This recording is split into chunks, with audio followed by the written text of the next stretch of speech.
Hello and welcome to our channel on section of Moroccan cuisine. Today, we'll be showing you how to make msemen, a delicious traditional flatbread that's perfect for breakfast, brunch, or as a snack. Here are the ingredients you'll need. 500 gram of fine semolina flour. 200 gram of all-purpose flour.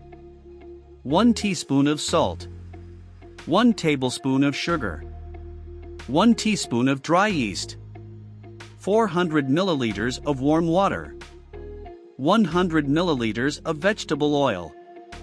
Butter or oil for greasing. Step 1. In a large bowl, mix the semolina flour, all-purpose flour, salt, sugar, and dry yeast. Slowly add the warm water while kneading the dough with your hands until it becomes smooth and elastic.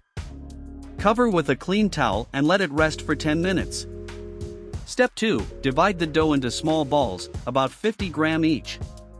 Take each ball and flatten it with your hands until it's thin and round. Brush the surface with some vegetable oil or melted butter. Step 3. Take one edge of the round dough and fold it towards the center. Repeat with the opposite edge, then the other two edges, to form a square. Brush with more oil or butter. Step 4. Heat a non-stick pan or griddle over medium heat. Grease it with some oil or butter. Take one square of dough and place it on the pan. Cook for 2 to 3 minutes on each side until it's golden brown and crispy. Repeat with the rest of the squares.